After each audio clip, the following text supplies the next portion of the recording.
안녕하십니까, 김경진입니다. 저희 금융투자 분석사 저희 첫 강의 시작하겠습니다. 금융투자 분석사 이제 강의 이제 첫 1과목 저희 계량 분석 들어가기 전에 좀 과정에 대해서 좀 설명드리고 자격증에 대해서 설명드리고 어떻게 공부하는지에 대해서 잠깐 이제 오리엔테이션 한 다음에 이제 강의 진행하겠습니다. 저희 이제 다 기본서는 있으실 거예요. 그쵸? 기본서 위주로 일단 공부를 하셔야 되는 거 맞고요. 크게 보면 이제 네 과목을 봅니다. 1과목, 2과목, 3과목, 4과목인데 1과목 이제 어떻게 구성을 본다면요. 1과목에는 이제 증권 분석에 대한 기초, 2과목은 가치 평가, 3과목은 이제 재무 분석, 4과목은 증권 관련 법규죠. 요 금융투자 분석사는요. 어떤 뜻이냐면 약간 우리 보면 애널리스트 있지 않습니까? 그 애널리스트를 양성하는 과정이다. 그죠? 애널리스트. 우리가 이제 애널리스트도 예를 들면 크레딧 애널리스트, 에쿼티 애널리스트 여러 가지가 많을 수 있는데 기본적으로 에쿼티 애널리스트 쪽이다. 그래서 이제 금융투자 분석사는 실제로 우리가 이제 주식이나 이런 쪽에 이제 애널리스트로서의 역할을 할 수 있는 지식을 이제 배우고 그거를 이제 테스트해 보는 겁니다.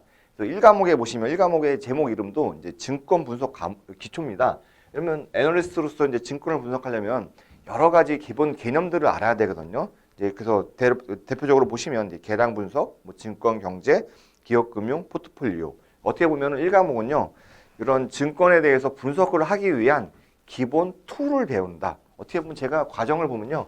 거의 그 CFA 과정과 좀 많이 유사하다라고 볼 수가 있습니다. 그 CFA도 잘 아시겠지만 레벨 1이 있고 레벨 2가 있고 레벨 3가 있지 않습니까?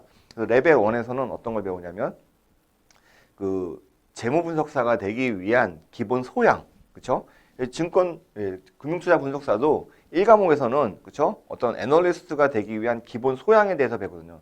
기본 소양이 뭐냐면 이제 직접적인 가치 평가는 하지 않더라도 이제 가치 평가를 하기 위해서 필요한 툴들, 그렇죠? 경제에 대한 분석, 통계에 대한 분석, 기초적인 재무에 대한 분석을 이제 공부를 하는 거죠. 그렇기 때문에 1과목은요. 어떻게 보시면 되냐면 내가 금융투자 분석사, 즉 내가 나중에 애널리스트를 꿈꾼다면 애널리스트가 되기 위한 기본 소양인 이런 툴을 배우는 과정이다. 그래서 총 100문항 중에 이쪽 1과목에서 이제 25문항이 좀 출제되고 있죠. 그래서 증권, 그다음에 재무에 대한 기초. 왜 그러냐면 우리가 이제 주식이라는 거를 투자할 때요. 첫 번째, 감으로 안 하잖아요. 그렇죠? 수식으로 계산을 해야 돼요. 그렇다면은 약간 통계적인 그 개념이나 계산 방법을 좀 알아야겠죠. 수익률을 계산하는 거, 위험을 계산하는 거.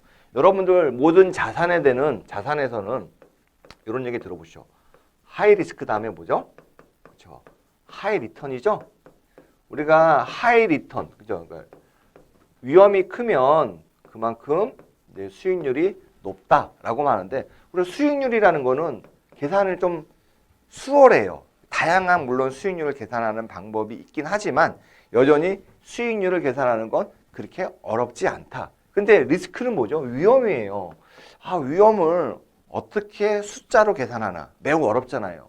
그렇다 보니까 아무래도 통계적인 방법들이 좀 많이 요구되죠. 그렇기 때문에 여기 계량 분석, 말이 계량 분석이지만 통계 분석을 좀 배운다. 통계에 대한 기초 그 내용을 배운다. 또 기본적으로 애널리스트가 다루는 데이터는 좀 방대하거든요. 이런 방대한 데이터에 그렇죠. 데이터를 통해서 우리가 유용한 거를 뽑아내면 그걸 갖고 정보라고 하잖아요. 그렇죠? 정보를 통해서 의사결정을 하는 거고요. 그래서 이 계량 분석이라는 거는 그러한 데이터를 통해서 의미 있는 정보를 추출해서 내가 의사결정한다. 그런 측면에서 요 계량 분석이라는 과목도 기초가 되는 과목이고요. 두 번째 이제 증권 경제죠. 주식 투자하려면 기본적으로 지금의 투자의 적기인지 아닌지, 대부분의 자산은 경제가 좋을 때 올라가고 경제가 안 좋을 때는 떨어지지 않습니까? 그러니까 경제가 됐다면 이제 아무래도 경제 좋을 때 자산의 가격이 올라가니까 그때 투자하면 투자 수익이 플러스가 날 가능성이 높고, 반대로 불황일 때는 보통은 주식이든 모든 가격이 떨어지기 마련이니까 그때 투자한다면 이제 투자 수익이 마이너스일 가능성이 높겠죠. 그렇기 때문에 그 증권 경제는 전반적인 경제 상황을 분석해서 꼭 뭘 알아야 되느냐? 지금이 투자 적기냐 아니냐. 그다음에 이 경제가 앞으로 어떻게 변할 것인가. 이런 것들에 대한 하나의 인사이트를 얻기 위한 것이다. 그래서 증권 경제 부분들은 주로 이제 우리가 경제학도 보면 뭐 미시, 거시 크게 이렇게 나누죠. 물론 거기에 플러스로 하면은 재정학이라고 해서요. 그 정부의 재정 정책에 대한 정부의 정책이 경제학적으로 가지는 의미도 배우지만 크게 본다면 미시 경제학, 거시 경제학이고 미시 경제학은 소비자와 생산자의 최적의 의사결정에 대한 얘기를 한 거고 거시 경제학은요. 그렇죠? 경제를 구성하는 요소인 그렇죠? 가계, 기업, 그다음에 정부, 외국 경제 이런 주체들이 서로 영향을 미치면서 어떤 식으로 경제가 움직일지를 배우는 거죠. 그래서 증권 경제 부분에서는요. 거시 경제 위주로 저희가 배우고 그다음에 경제 성장이라는 부분들을 또 별도로 배웁니다. 경제 성장이 사실은 경제학에서 굉장히 어려운 분야인데도 불구하고 경제 성장이 있어가지고 이제 그런 부분 배우죠. 왜? 앞으로 경제가 얼마큼 성장하냐? 이게 중요한 거죠. 경제가 고성장할 것 같다. 그럼 앞으로 경제가 좋아지니까 경제 안에 있는 플레이어들, 그다음에 기업들의 성과가 좋아지겠구나. 이렇게 생각할 수도 있는 거죠. 그래서 그런 것을 배우고 그다음에 마지막으로 이제 기업금융 포트폴리오 관련된 포트폴리오라는 건 어떤 주식이거든요. 주식의 가치 평가를 하기 위해서 기본적인 뭐 수익률을 계산하는 거, 위험을 측정하는 거, 수익률과 위험과의 관계, 여러 자산들과의 관계 이런 것들을 이제 배우는 거죠. 그래서 1과목에서는요 증권 분석이 기초기 때문에 어떻게 보면 굉장히 툴이 되는 과목. 그렇다면은 이게 좋은 점이요. 금융투자 분석사를 여러분들이 공부하셨어요. 물론 금융투자 분석사를 이제 따시는 분들이 굉장히 많은 건 아니에요. 상대적으로 이제 투자자산 운용사에 비해서는 금융투자 분석사 따시는 분들이 좀 소수인 건 맞죠. 그렇지만 이거를 공부하셨으면 그 내용 자체가 좀 굉장히 다른 자격증하고도 좀 겹치는 내용이 많거든요. 뭐 재무위험관리사나. 그래서 저가 이제 좀 추천드리라면 내가 금융투자 분석사에서 땄다. 그리고 지금 대학교 뭐 2학년이나 한 3학년 정도다. 시간이 여전히 있다. 그렇다면은 그 졸업하시기 전에 그 CFA 한번 도전해 보시는 것도 좀 괜찮다고 생각이 들고 지금 4학년이다. 그러면은 따신 다음에 취업하시고 이제 직장 다니면서 이제 공부하시면 내용들이 굉장히 많이 겹치는 부분이 많아가지고 이제 공부하시기가 수월하죠. 그래서 한번 공부해서 여러 가지 응용이 되니까요. 그리고 이제 우리나라에서 시행하는 금융투자 분석사 그 내용 자체가 굉장히 실무적인 내용, 현실적인 내용으로 돼 있어가지고 이제 실무에서도 여러분들이 업무하시면서도 큰 도움을 받을 수 있는 그런 자격증입니다. 이 과목을 보면 이제 가치 평가론이잖아요. 가치 평가 어떻게 하냐? 크게 자산을 보면 이제 주식에 대한 평가, 채권에 대한 평가, 파생 상품에 대한 평가, 파생 상품 결합 증권에 대한 평가. 주식이라는 건 그렇죠? 아시죠? 다 그렇죠? 네, 어떤 지분에 대한 기업의 소유 지분에 대한 것을 이제 이 가치를 평가하는 거죠. 그래서 주주로서 내가 이 주식을 얼마에 사되냐, 어떻게 팔아야 되냐라는 걸 배우는 거고 채권이라는 것도요. 그렇죠? 어떤 지분 증권이죠. 채권은 이제 기간마다 보통 이자를 주고 만기에 원금까지 주는 거죠. 이제 파생상품은 선물, 옵션처럼 어떤 기초 자산의 가격에 변동해 가지고 가격이 변화하는 이러한 자산을 이제 파생상품이라고 하죠. 이런 것들 선물, 옵션들, 그다음에 그죠 이제 뭐 수합 이런 것도 이제 같이 볼 수 있죠. 네, 파생상품 결합증권은 주식과 옵션이 결합된 거. 채권과 옵션이 결합된 거 이런 식으로 약간 하이브리드 비슷한 보통 이제 하이브리드라고 하면 주식 채권을 믹스한 듯한 얘기지만 이런 이제 주식과 이제 어떤 이제 파생 상품을 결합해 가지고 새로운 자산을 만드는 거 이런 것들에 대한 평가를 굉장히 이 과목은 어떻게 보면은 좀 전문 지식이 좀 많이 요구되는 과목이죠. 그다음에 3과목은 이제 재무 분석론이라고 해가지고 기본적으로 채권이든 그렇죠 우리가 주식이든 기업이 발행하는 채권을 우리가 회사채라고 부르죠. 회사채를 이제 평가하고 그다음에 주식을 평가하려면 그 회사의 그 재무제표에 대한 이해가 있어야 되지 않습니까? 그 얘기는 회계에 대한 이해가 있어야 되죠. 왜?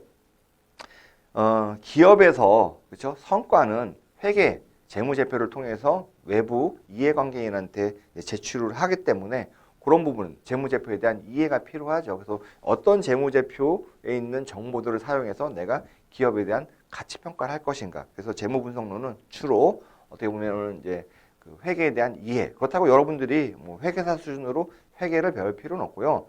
기업의 주요 재무제표가 있죠. 우리가 뭐 재무상태표, 뭐 손익계산서, 현금흐름표, 그렇죠. 이런 중요한 재무제표가 어떻게 활용될 수 있는지, 그렇죠.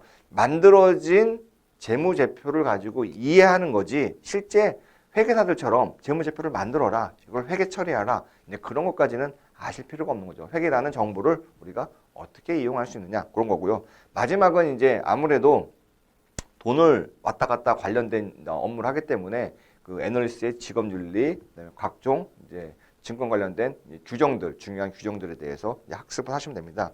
그래서 보시다면 이제 100문제 중에 그렇죠? 이제 80문제가 주로 실질적인 전문 지식을 물어보는 문제고, 나중에 100문제 4과목 그렇죠? 20문제가 어떤 규정을 물어보는 문제죠. 거의 제가 보니까 그 CFA 시험과 그 구성이 매우 유사해요. 그 CFA 시험에서 레벨 1은 금융투자 분석사에서 1과목이랑 굉장히 유사하고요. 2과목, 3과목, 이거는 레벨 2하고 굉장히 유사하고요. 물론 CF에서는 레벨 3에서는 물론 이제 단순하게 이제 증권에 대한 분석뿐만 아니라 이거를 포트폴리오를 만들어 가지고 이제 운영하는 것들에 대해서도 물론 배우긴 하지만 그런 부분들은 이제 별도의 과목으로 묻진 않지만 그 내용마다 어느 정도 좀 포함이 되어 있습니다. 마지막 과목은 CF에서도 직업윤리, 그죠? 에틱이라는 걸 굉장히 중요시 여기는데 그런 부분에 대해서도 여기서도 강조하고 있고, 그래서 제가 딱 봤을 땐 금융투자 분석사는 이제 국내의 한국 CFA랑 거의 유사하다. 그래서 이거 공부하시면 그죠? 한국말로 공부하시고 합격하시고 그리고 CFA 공부하시면 굉장히 수월하게 보실 수 있을 것 같습니다. 그래서 여러분들이 이게 과정이 많아요. 특히 4과목이고 그렇죠? 100문제지만 이제 볼 분량이 굉장히 방대하고 어떤 부분은 굉장히 이제 전문적인 지식까지 전문적인 지식이라면 한다면 보통은 이제 이 전반적인 내용이 이제 경영학과나 이런 쪽에 이제 졸업한 아니면은 4학년 정도면은 어느 정도 알만한 내용이라고 가정하는데 어떤 부분에 대해서는 대학원 수준의 내용들도 또 대학원 수준보다도 더 박사 수준의 레벨의 내용들도 좀 많이 나옵니다. 그래서 그런 부분들도 있기 때문에 쉬운 시험만은 아니다. 그럼 공부를 어떻게 해야 되느냐? 첫 번째, 암기할 건 암기해야 되죠. 특히 규정 관련돼 가지고 4과목 관련돼 가지고는 규정들이 많기 때문에 기본적으로 암기를 하시면 되고, 그다음에 이제 평가, 자산에 대한 평가 있지 않습니까? 2과목, 3과목 이런 부분들은 물론 이해하고 암기. 물론 모든 공부가요. 어떤 공부든 암기라는 거가 빠질 수가 없습니다. 내가 다 이해했어. 근데 기억이 안 나봐요. 그럼 공부 어떻게 해요? 못 하잖아요. 그렇죠? 그러니까 기본적으로 공부는 암기라는 거를 수반하는 건데, 그렇죠? 이해를 바탕으로 암기를 하시는 게 좋고, 시험에 잘 나오는 부분. 우리가 뭐 100점 맞는 시험은 아니잖아요. 뭐 물론 100점 맞으면 좋겠지만 이럴 수 있죠. 어떤 수험생께서는요. 나 무조건 100점 맞을래. 100점 맞는다고 물론 본인은 굉장히 100점 맞으면 뿌듯할 수도 있겠지만 중요한 건 이게 패스, 페일이기 때문에 패스하는 게 중요하기 때문에 여러분께서 그냥 어떻게 보면은 내가 예를 들어 뭐 100이라는 노력으로 100점을 맞을래. 이것보다 저라면 이제 수험 전략으로는 100이라는 노력보다 난 70이라는 노력을 한다면 충분히 합격할 수 있어. 그러면 70이라는 노력만 하고 30이라는 노력을 다른 곳에 하시면 또 좋겠죠. 아무래도요. 이제 이거는 뭐 잠깐 제 얘기를 하면 저도 이제 처음에 학교를 졸업하고 직장 생활을 하기 전에 이제 취업 준비생의 시절에서는요. 어떤 생각했냐면 증권사나 투신사 이쪽에 가면 뭐 전문 지식이 더 중요하지라고 생각을 많이 했어요. 막상 가보니까 이런 전문 지식은 대부분 어떻게 보면 표준화된 지식들이거든요. 실제로 이제 수업 목적상으로는 굉장히 다양한 부분의 지식들이 있지만 어떤 분야에 따라서 자기가 쓰는 내용들이 딱 한정돼 있어요. 예를 들어 뭐 에쿼티 애널리스트다. 그러면은 주로 할 수 있는 게 계량 분석도 자기가 이제 퀀트 애널리스트 아니면은 잘 안 하고요.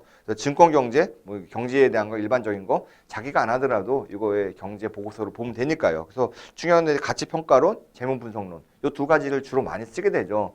가치 평가론에서도 이제 우리가 상대 가치 나온 부분들, 그렇죠? 이런 부분들을 많이 쓰기 때문에 쓰는 내용만 씁니다. 그래서 내가 모든 걸 다 한다라는 거는 약간은 조금 낭비라고 생각이 들고 그 시간에 저는 어떤 걸 여러분들이 많이 하시라고 하냐면 이거 있잖아요. 영어를 조금 공부를 많이 하시라고 좀 조언을 드립니다. 뭐 영어라는 게 물론 이제 취직을 위해서는 그렇죠? 어떤 우리가 테스트 스코어라는 그런 점수도 중요하고 실질적으로 영어 실력이 올라가는 거. 영어 실력이라면 내가 외국 사람이랑 대화하는데 어려움 없이 나의 의사를 표현할 수 있고 외국 사람과 대화를 하는데 그렇죠. 외국 사람이란 거는 뭐 영어를 쓰는 사람일 수도 있고 비영어권이라도 우리가 그 대화의 그 랭귀지 툴이 그렇죠? 영어인 경우에 영어로 대화하고 영어로 듣고, 그러니까 즉 영어로 의사소통하는데 문제가 없는 수준이면 된다라는 거죠. 근데 이건 이제 취업 준비생 입장에서는 이건 이제 측정하기가 어렵기 때문에 뭐 테스트 스코어로